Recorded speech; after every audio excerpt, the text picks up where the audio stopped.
코로나 바이러스로 어려운 중에도 우리 성도들을 지켜주시고 저들의 가정과 일터를 붙잡아 주시옵소서. 오늘도 말씀 속에서 우리를 만나 주시옵소서. 예수님의 이름으로 기도 올리옵나이다. 아멘. 아멘.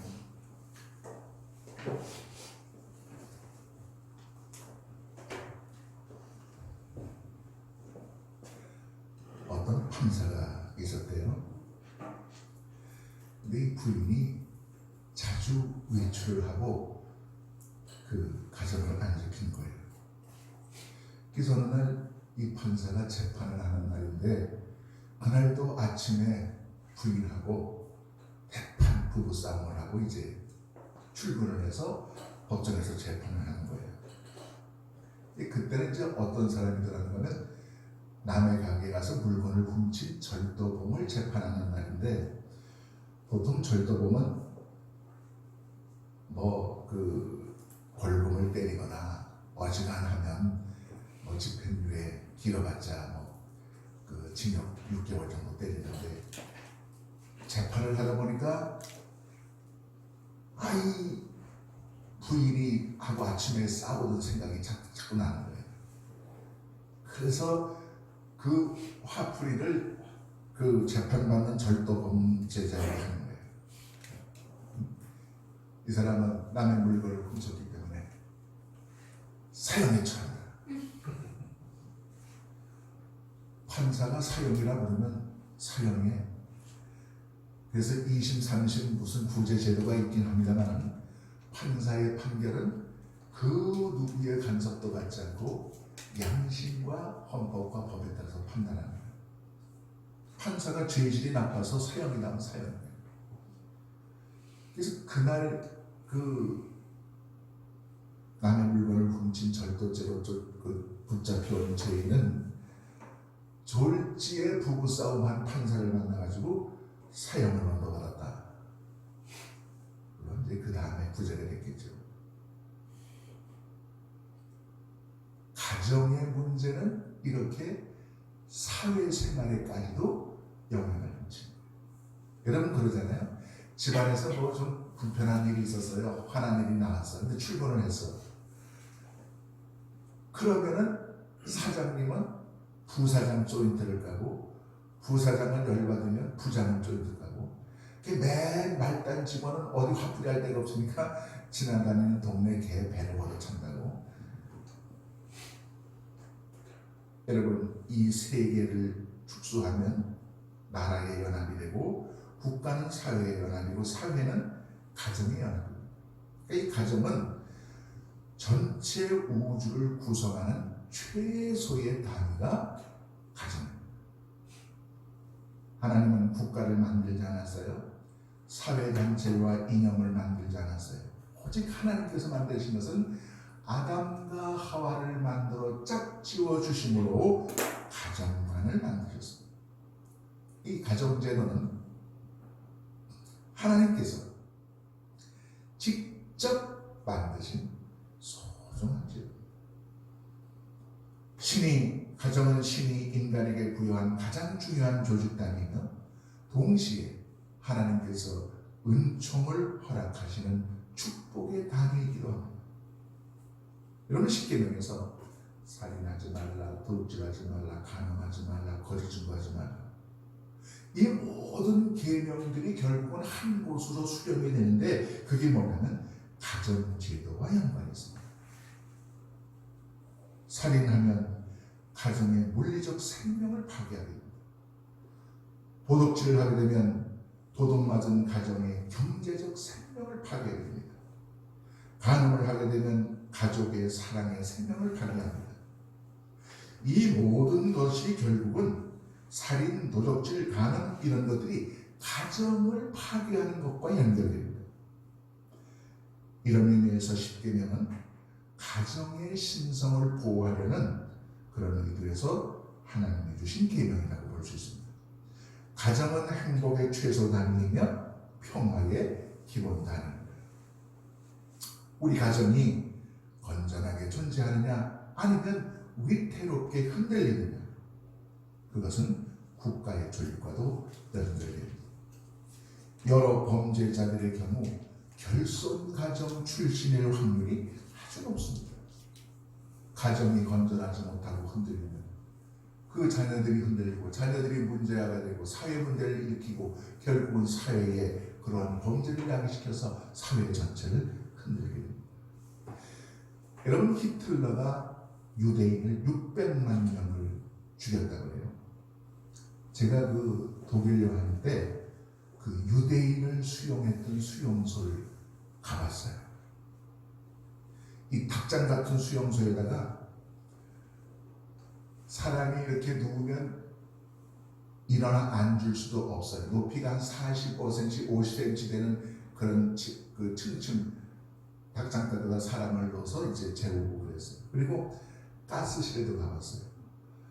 넓이가 우리 교회 한 3분의 2만 한데 사방이 콘크리트고 꽉 막혔어요. 계단을 착착 내려가서 보니까 그 벽에 뭐 그냥 그 막 손톱 자국, 피 자국이 막 나 있는 것도 제가 봤어요. 가스를 들이키고 죽어가면서 그 벽으로다가 그 고통스러운 고통에 벽을 막 긁었던, 손톱으로 벽을 긁었던 그런 모습도 보았어요. 근데 왜 히틀러가 그렇게 유대인을 미워했느냐? 심리학자가 분석을 한 게 있어요. 히틀러가 어려서 이제 학교 갔다가 아마 한 6, 7살쯤 됐겠죠. 학교 갔다 돌아오니까 자기 어머니가, 히틀러의 어머니가 유대인 남자와 부적절한 관계하는 현장을 목격했다는 겁니다. 그러니까 히틀러에게는 그 어린 시절부터 유대인에 대한 증오심이 싹 떴던 겁니다. 평범한 한 가정을 파괴하는 불륜이 600만 명을 죽이는 원인이 될 수도 있다. 이건 제 얘기가 아니라 심리학자들이 분석한 것입니다. 여러분, 다시 한번 가정의 중요성과 의미를 되새겨봅니다. 가정이 건강할 때 그 사회가 건강해요. 가정이 원만할 때 그 자녀가 건강하게 성장합니다. 오늘 아침에는 우리가 행복한 가정의 조건을 다시 한번 찾아보려고 해요. 행복한 가정의 조건은 반드시 돈이 전부가 아닙니다. 좋은 집, 비싼 옷, 고급 승용차가 아닙니다. 성서는 행복한 가정의 조건 4가지를 제시합니다. 골로새서 3장 12절 17절을 통해서 행복한 가정의 조건을 찾아보려고 합니다. 첫째, 우리가 행복한 가정이 되려면 부부가 5벌의 옷을 준비하라고 합니다. 자, 그 5벌의 옷은 한복, 양복, 니트웨어, 캐주얼웨어 이런 옷이 아닙니다. 골로새서 3장 12절을 읽어보면 긍휼과 자비와 겸손과 온유와 인내로 옷 입으라 하는 말씀이 있습니다. 행복한 가정을 위해서 우리 부부들이 입어야 할 첫 번째 옷은 긍휼이라는 옷입니다. 여러분, 긍휼은 측은히 여기는 마음입니다. 불쌍히 여기는 마음입니다. 제가 목 수술 후 35일 동안 입원하는 동안 일어나 걷지도 못하고 휠체어에 앉아 있습니다. 그러면 집사람이 휠체어를 화장실까지 몰고 가서 앉혀놓고 저를 목욕시키고 샤워시켜주던 그 남편 이전에, 목사 이전에 수술해가지고 움직이지 못하는 그 불쌍한 한 남자를 긍휼히 여기는 마음, 그게 바로 긍휼입니다. 열이 40도를 오르내리는 아기를 가슴에 안고 뜬 눈으로 밤새 지켜보는 엄마의 마음, 그게 긍휼이에요. 그런 긍휼의 옷을 부부가 서로 입어야 된다, 그런 얘기입니다. 그런가 하면 여기 두 번째 옷은 자비입니다. 자비는 kindness, goodness, generosity, 넉넉하게 너그러, 이걸 자비라고 해요. 고수동굴 앞에서 어떤 아저씨 혼자 코로나 때문에 관광객이 안 와요. 사람이 없어. 그저 아침 10시부터 서가지고 왔다 갔다 그런 마음, 오지 않는 손님을 기다리는 그런 마음들 우리가 이해할 수 있어요. 음식점에서 설거지를 하고 식탁을 닦는 저 아르바이트 여학생은 내 딸일 수도 있고 내 조카일 수도 있는 거예요. 하루 종일 시장에서 쌉니다 싸요 싸구려를 외치는 저 아저씨의 쉰 목소리는 내 가정을 지키려는 내 남편의 목소리로 내 형의 목소리일 수도 있습니다. 여러분, 우리가 이렇게 힘들게 일하면서 삽니다. 하루 종일 집에서 아이들과 씨름하는 내 아내의 콧잔등에서 땀방울이 솟습니다. 그런 것이 가정이고 그렇게 만나는 것이 부부예요. 그러니 그 부부가 서로 용서하고 화해하며 살아야 돼요. 이해와 용서, 난과 베품, 연민과 상대방을 긍정하는 자세가 있으면 그곳이 바로 행복한 가정입니다. 세 번째로 행복한 가정이 되려면 사랑을 더해야 합니다. 골로새서 3장 14절 말씀합니다. 이 모든 것 위에 사랑을 더하라. 가정은 사랑이 있을 때 가정일 수 있습니다.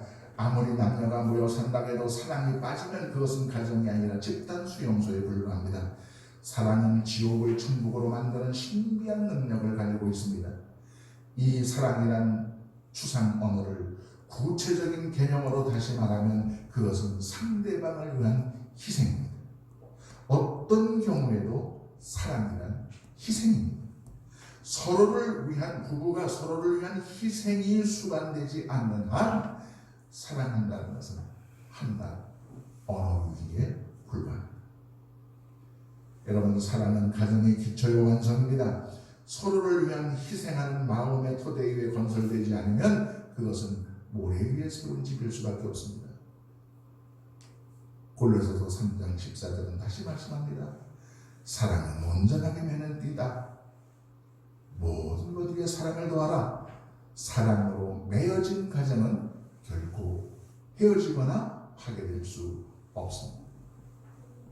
도봉구청에 청소과 직원으로 근무하는 남모 씨가 있어요. 가난 때문에 아직도 흑백TV입니다. 세탁기도 없습니다. 그 흔한 소니 녹음기도 한 대도 없습니다. 이른 새벽에 쓰레기 미역칼을 끌면서 벌어서 가족을 먹여 살립니다. 남편이 이른 새벽 4시, 5시에 쓰레기 그 미역칼을 밀면 아내가 함께 밀어줍니다. 구청에서 쓰레기를 밀어주는 아내의 월급을 별도로 준 것 아닙니다.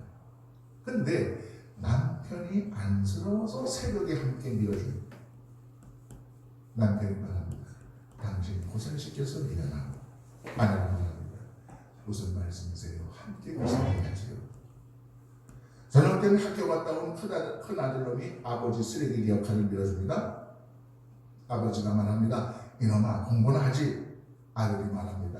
아버지, 조금만 도와드리고 갈게요. 그 가정에는 세탁기도 없고 녹음기는 없어도 가장 귀한 가족 간의 사랑이 있습니다. 서로를 위한 사랑의 마음이 있습니다. 누가 그 가정을 불행한 가정이라고 하겠습니까? 부부가 서로 이기적일 때 그 가정은 사막이지만 서로 희생하려는 사랑의 마음이 꿈틀 때 그 가정은 사막 한가운데 오아시스로 변화되는 겁니다. 서울 남북에서 목회할 때입니다. 어느 날 금요일 저녁에 신방을 조금 일찍 마치고 사택에 올라갔어요. 그때는 아내가 집사람이 태빈이를 데리고 이제 목욕을 간 거예요. 그러니까 집안 정리도 못해서 쌀 씻어서 전기밥솥 겨우 눌러놓고 그러고 있는 간 거예요.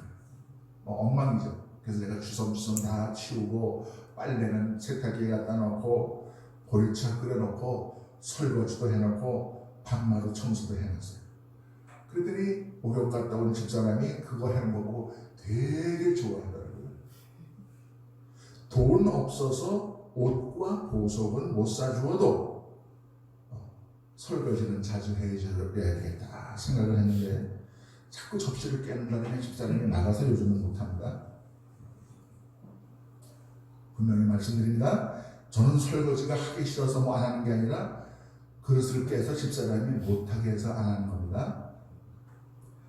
자꾸 시키면 이제 깬 척해서 이제 넘어가면 됩니다. 여기 우리 남편분들 설거지 열심히 하셔서 아내를 도와주시기 바랍니다. 행복한 가정은 서로를 위한 자기 희생이 있으면 됩니다. 여기 한번 제가 물어보겠습니다. 우리 전도사님 예림이 아빠 구두 몇 번이나 닦아줍니까? 신혼 때 닦아주고 안 닦아주고. 예? 신혼 때 닦아주고 안 닦아줬어요? 네. 우리 집사람은 지금도 제 구두 솔로 구두를 닦아줘요. 음식 솜씨는 옛날에 없었지만 구두 닦는 것은 아주 잘합니다. 아내가 닦아준 구두를 신는 마음은 그거 참 하여튼 그 표현할 수 없는 마음이에요. 사랑의 발로죠. 결혼이라고 하는 것은 가정을 이루어서 서로 사랑하겠다는 약속이고, 가정을 만들고 서로 희생하겠다는 약속이고, 사랑과 희생, 그것이 행복한 가정의 기초입니다. 이 모든 것 위에 사랑을 더하라. 이는 온전하게 맺는 띠이다. 완전한 가정의 조건, 행복한 가정의 조건, 그것은 누가 뭐래도 부부간의 서로를 향한 사랑이요 희생입니다. 마지막으로 행복한 가정의 조건은 감사하는 마음입니다. 골로새 3장 15절 17절 말씀하죠. 서로 감사하고 하나님께 감사하고. 이 말씀은 골로새서 교인을 향한 사도 바울의 권면이지만 우리는 오늘 우리 가정들을 위한 사도 바울의 권면의 말씀으로 받아들입시다. 너희가 한 몸으로 부르심을 받았으니 또한 너희는 감사하는 자가 되라. 이 말씀을 교회론적으로 보면 그리스도 안에서 우리는 하나가 되었다는 말씀이요, 가정적으로 보면 부부가 됐다는 말씀이요. 그러므로 오늘 본문 말씀 속에 감사의 대상이 두 가지가 나옵니다. 첫째는 부부 상호간의 감사요, 둘째는 하나님을 향한 감사입니다. 행복한 가정은 부부 상호간에 감사하는 가정입니다. 가족끼리 감사하는 가정입니다.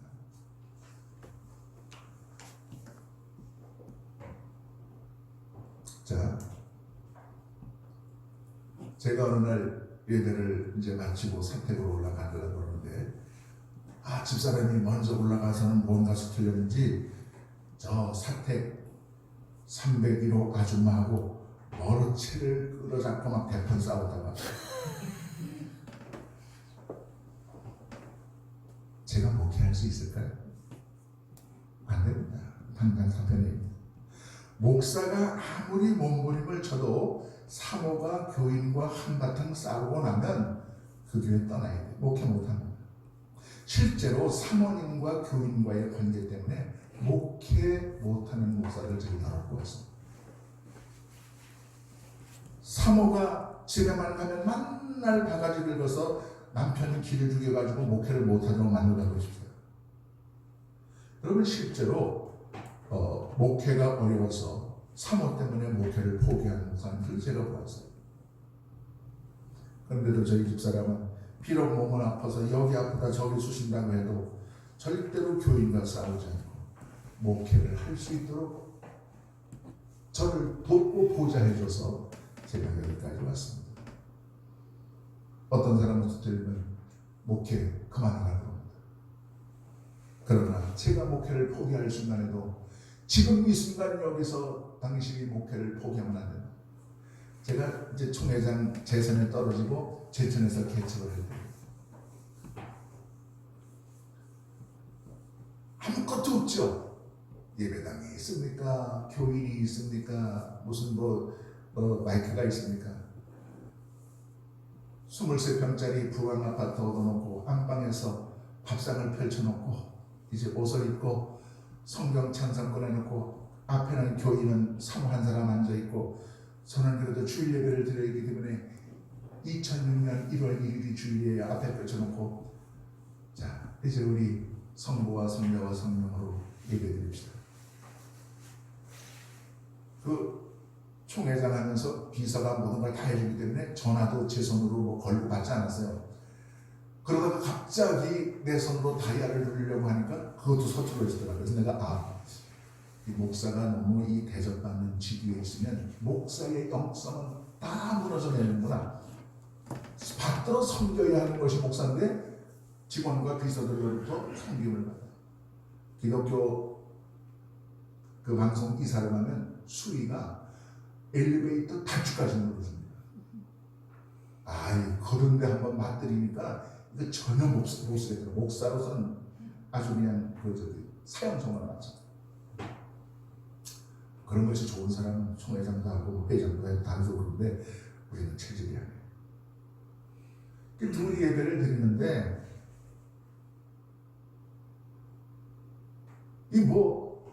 그냥 앞에 막막하고 그냥 그런 거예요. 그래서 내가 여보 이렇게 힘들게 지낼 바에 우리 목회 그만둘까 포기할까. 그랬더니 집사람이 하는 말입니다. 루터의 아내처럼 내 남편 이홍렬 목사가 이 정도 어려운 여기서 목회를 포기한다면 그거는 당신의 마누라 이정명의 자존심이 하락지 않는다. 당신 아직도 19년간 더 해야 은퇴인데 여기서 포기하지 못한다. 집사람이 목회를 포기하려고 하는 힘들어서 목회를 포기하려고 저를 말리더라고요. 그래서 거기서 8년간 해서 교회 개척하고 배대원장으로 왔다가 또 잘렸어요. 갈 곳이 없어요. 진영호 목사는 가정 목회를 하라 그래요. 사택 하나 얻어줄 테니까 거기서 죽던 살던 은퇴를 하든 그러라는 거예요. 그래서 제가 물었어요. 여보, 우리에게 두 가지 길이 있는데 내가 하나는 사택 총에서 얻어주니까 은퇴할 때까지 거기서 살면서 세월 보내는 거, 또 하나는 작고 약한 교회지만 교회를 맡아서 담임 목회를 하면서 목회하는 거. 집사람이 그 목회 힘들고 어려운 거 다 알거든요. 그리고 늙음하게 여태까지 서울 남부루터교회 제천교회에서는 국수도 안 삶아봤어요. 근데 세길교회로 딱 가자는 거예요. 교인이 있든 없든 목사가 있어야 할 것은 교회 현장입니다. 그래 왔어요. 그래가지고 왔는데 처음에 음식을 잘 할 줄 모르니까, 여러분 보셨죠? 그 처음에 뭡니까 카레국을 끓였는데 카레가 아니라 이거 멀대국을 끓여놨잖아요. 하여튼 그것도 맛있게 먹어주신 교회들이 감사합니다. 그래가지고 당장 닥치니까 어떻게 해요? 유튜브 보고 레시피 보면서 연구해가지고 요새는 며느리가 해주는 것보다 집사람이 해주는 게 100배가 맛있어요. 절대로 이제 제가 집사람 음식 못한다 소리를 못해요.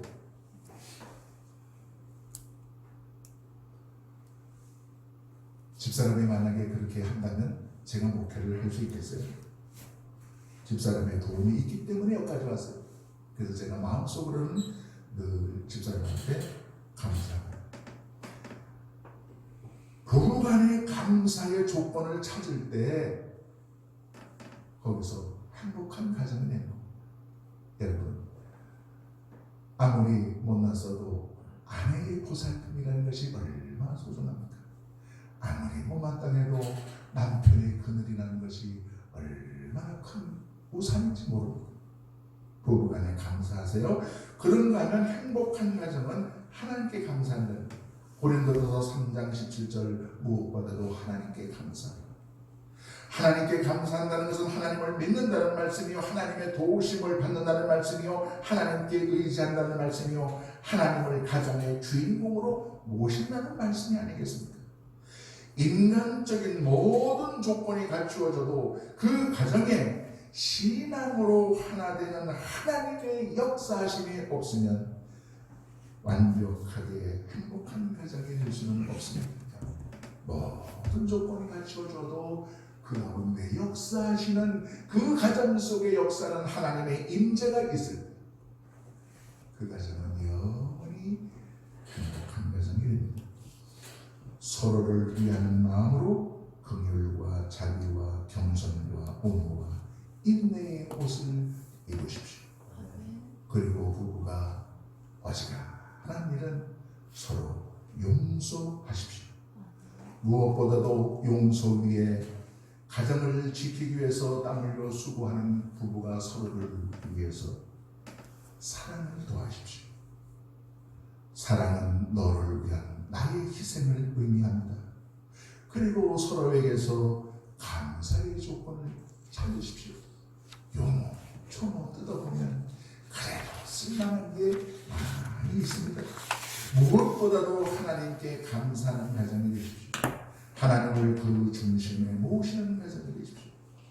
비록 인간적 가치 기준으로는 부족한 것이나 하나님께 감사하는 신앙과 그 하나님께 감사하는 신앙을 가지고 서로를 위해서 희생하는 사랑의 마음으로 가득 찰 때 누가 뭐래도 그 가정은 행복한 가정. 우리 생길교회의 모든 가정이 참말로 하나님 임재하심으로 영원히 행복하고 아름다운 가정들 되시기를 주님의 이름으로 축복합니다. 다음 주에는 이제 자녀들의 신앙교육이라는 주제로 말씀을 드리므로 5월달 가정설교 시리즈를 마치고 6월달부터는 다시 정상으로 돌아갑니다. 기도합시다.